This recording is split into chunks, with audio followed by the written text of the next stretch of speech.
Good morning student. मैं नवीन Chaudhary, assistant professor botany, राजकीय PG महाविद्यालय बाड़मेर। आज हम बीएससी सेकेंड ईयर के बॉटनी के सेकेंड पेपर की सेकेंड यूनिट का नेक्स्ट टॉपिक करने जा रहे हैं। अपना जो टॉपिक है आज का ये है vascularisation of in primary suit. प्राथमिक प्रवाह में संवहनी भवन।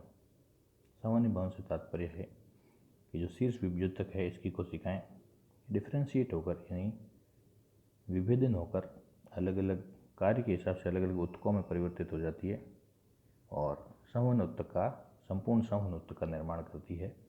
इस प्रक्रिया को संवहनी भवन या वेस्कुलराइजेशन कहते हैं। तो संवहनी भवन की परिभाषा अगर लिखनी हो तो जो सटीक शब्दों में परिभाषा है, शीर्ष विभ्युतक के विभाजन से निर्मित कोशिकाओं में विभेदन के द्वारा संवहन उत्तकों के निर्माण को संवहनी भवन या वेस्कुलराइजेशन कहते हैं। चित्र में आप देख सकते हैं, यहाँ पर ये जो चित्र है प्रोसेस के संपूर्ण क्षेत्र में ऊपर से नीचे जो ये उदग्र या लंबवत काट है प्रोसेस का एपिकल सूट का, इसमें सबसे ऊपर का भाग है, इसको प्रारंभिक कोशिकाओं का क्षेत्र या जोन ऑफ इनिशियल सेल्स कहते हैं। यहाँ पर कोशिकाएं मेरिस्टेमेटिक कोशिकाएं होती है, इनका आकार बड़ा होता है, इनमें जीव द्रव्य अधिक होता है, रिक्तिकाएं छोटी होती है और ये लगातार विभाजनशील कोशिकाएं होती हैं। लेकिन इनको अपन इन कोशिकाओं को अलग अलग नहीं पहचान सकते। ये नहीं कह सकते कि ये जाइलम की सेल्स है या फ्लोएम की सेल्स है। टिश्यू के हिसाब से डिफ्रेंशिएशन यहाँ पर नहीं होता है। इसके जस्ट नीचे का जो क्षेत्र है इसको निर्धारण का क्षेत्र अथवा जोन ऑफ डिटर्मिनेशन कहते हैं। यहाँ पर कोशिकाएं अपने अपने क्षेत्र में इस तरह से व्यवस्थित हो जाती है कि आगे उनका भविष्य क्या होगा ये तय हो जाता है। तो क्षेत्र के हिसाब से यहाँ पर कोशिकाएं व्यवस्थित हो जाती है, लेकिन कोशिका के अंदर के स्तर पर या कार्य के आधार पर उनका विभाजन उसके नीचे के क्षेत्र में अपने को दिखाई देता है, जिसको विभेदन का क्षेत्र कहते हैं, जोन ऑफ डिफ्रेंशिएशन। यहाँ पर हम कोशिकाओं को अलग अलग उत्तकों की कोशिकाओं के रूप में पहचान सकते हैं। यहाँ पे हम कह सकते हैं कि ये कोशिकाएं पित्त सेल्स है, ये जाइलम सेल्स है, ये फ्लोएम सेल्स है, ये एपिडर्मिस की सेल्स है, ये पेरिसाइकिल की सेल्स है। तो यहाँ पर डिफ्रेंशिएशन कंप्लीट हो जाता है। तो ये सूट एपिकल्स के लंबवत विभाजन में हम लंबवत काट में हम तीन क्षेत्रों को अलग अलग पहचान सकते हैं।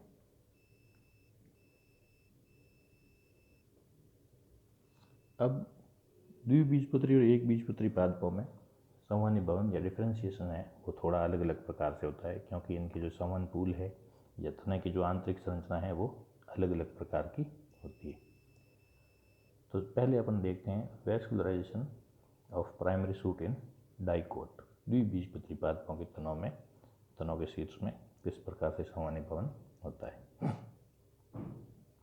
यहाँ पे आप चित्र के हिसाब से देखिए, सबसे ऊपर में जो ये अपना चित्र है इसमें जोन ऑफ इनिशियल सेल्स में आप देखिए पहले प्रो मेरिस्टेम और लीफ प्राइमोर्डिया है। यहाँ पे इनिशियल सेल्स होती है जो डिफ्रेंशिएट नहीं होती है। इसके जस्ट नीचे के क्षेत्र में हम जो इसका टीएस देखेंगे नीचे के क्षेत्र का, इस टीएस में आप प्रोटोपिथ और प्रोटोकॉर्टेक्स ये दोनों एरिया देख सकते हैं। यहाँ पर आपको प्रोकैम्बियल स्ट्रैंड भी दिखाई देंगे। प्रोकैम्बियल स्ट्रैंड ये आगे जाकर कैम्बियम का निर्माण करते हैं।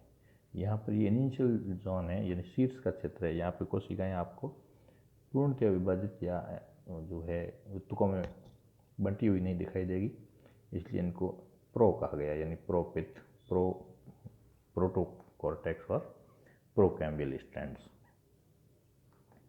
इन कोशिकाओं का आगे भविष्य किस प्रकार से होता है ये अपन इस चार्ट से या लाइन डायग्राम से देख सकते हैं कि प्रोटोकॉर्टेक्स जो है, प्रोटोकॉर्टेक्स की सेल्स आगे जाकर यानी जोन ऑफ डिफ्रेंशिएशन में जाकर तीन क्षेत्रों में बढ़ जाती हैं।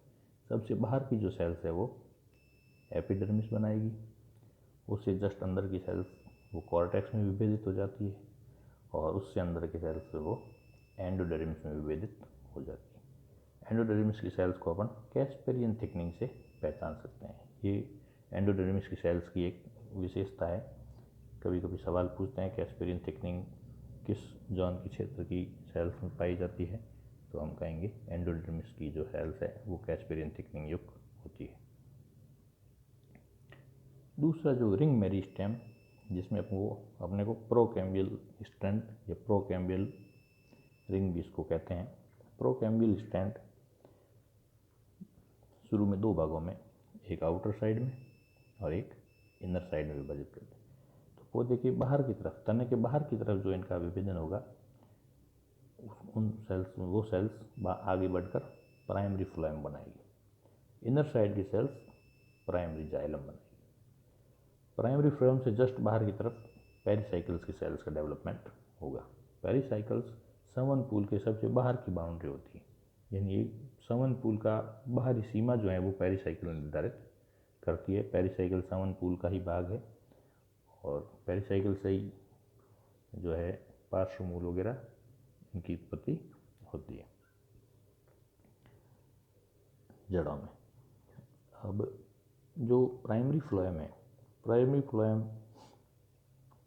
प्रोटोजाइलम और प्राइमरी फ्लोएम प्रोटोजाइलम और मेटाफ्लोएम, प्रोटोफ्लोएम और मेटाफ्लोएम का निर्माण करेगा। प्रोटोफ्लोएम उन सेल्स को या उस फ्लोएम को कहते हैं जो सबसे पहले बनता है, और जैसे जैसे परिपक्व अवस्था में होता है, तना की मोटाई बढ़ती जाती है, नया फ्लोएम बनता है, उसको मेटाफ्लोएम कहते हैं।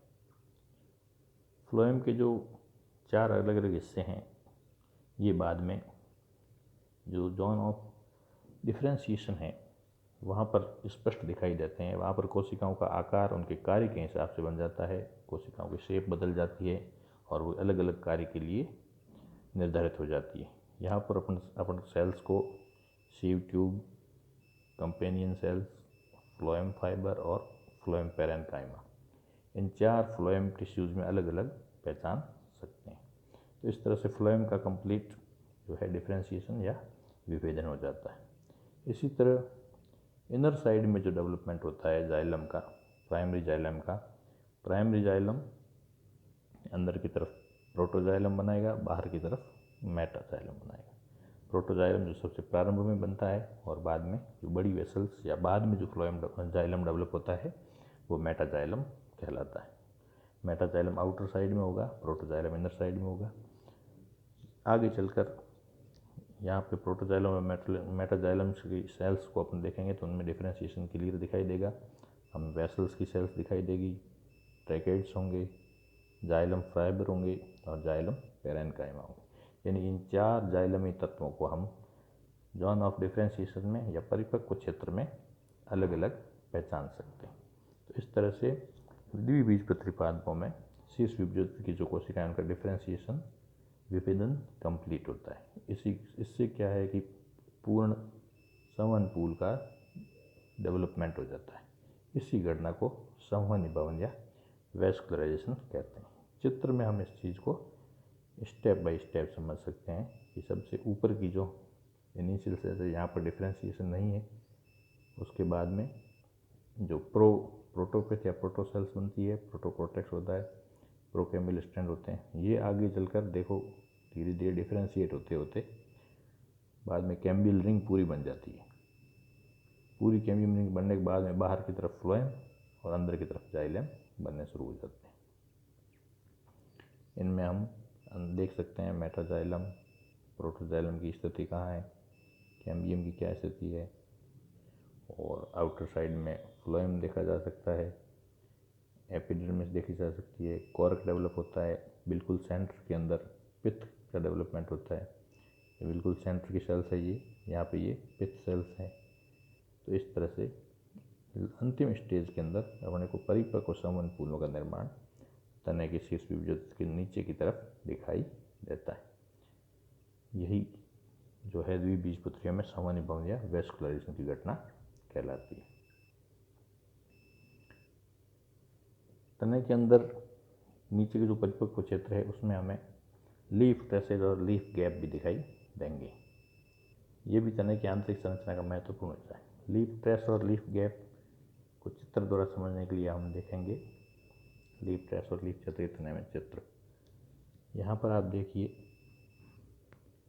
ये लीफ गैप है और ये लीफ ट्रेस है।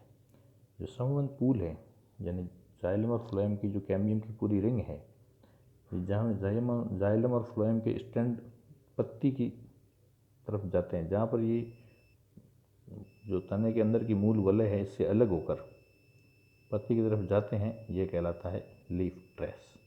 यानी संवहन पूल का वो स्टैंड जो पत्ती में घुसता है तने से कट कर, वो लीफ ट्रेस कहलाता है।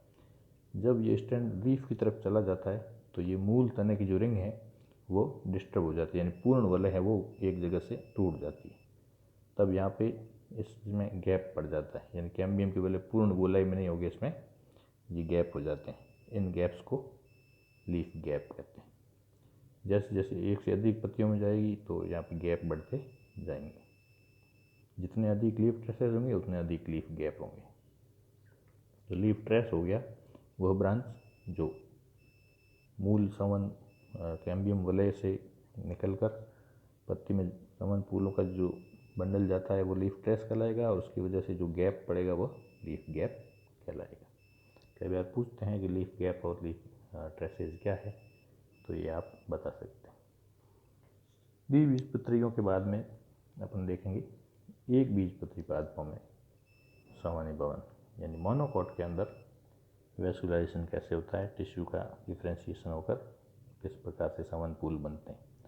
तो मोनोकॉट के अंदर कैम्बियम वलय नहीं बनती है, तो इसमें थोड़ा अलग प्रकार से द्विबीजपत्रियों में जो है समानीभवन, एक बीजपत्रियों में समानीभवन अलग प्रकार का होता है।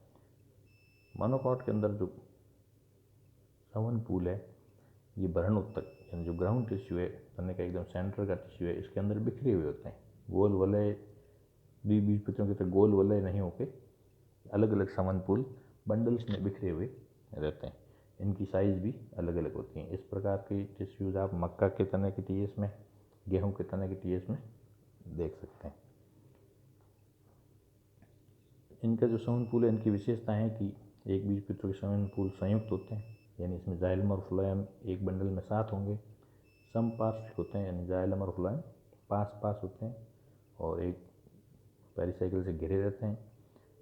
और साथ में इनकी सबसे बड़ी विशेषता है कि ये अवर्धी होते हैं, यानी क्लोज्ड होते हैं। इनके अंदर जाइलम और फ्लोएम के बीच में कैम्बियम का अभाव होता है।